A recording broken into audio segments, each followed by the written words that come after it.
अस्सलाम वालेकुम viewers, welcome back to my YouTube channel daily tips with Asma. Abdul Kavi नाम का शुमार लड़कों के नामों में होता है। अब्दुल कवी एक इस्लामी नाम है। अब्दुल कवी नाम की इब्तदाई तारीख उर्दू ज़बान से निकलती है। अब्दुल कवी नाम के लड़कों के लिए खुशकिस्मत नंबर 6 माना जाता है। अब्दुल कवी नाम का मतलब है सबसे ज़्यादा मजबूत का खादिम।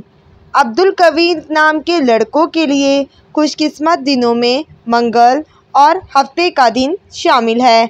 अब्दुल कवी नाम के अफराद के लिए खुशकिस्मत रंगों में नीला, पीला और सफ़ेद रंग शामिल है।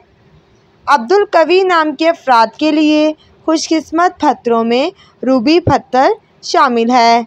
अब्दुल कवी नाम का शुमार इंटरनेट पर सबसे ज़्यादा सर्च होने वाले नामों में से होता है। फ्रेंड्स, अगर आप अपने नाम का मतलब जानना चाहते हैं तो कमेंट बॉक्स में अपना नाम लिखें।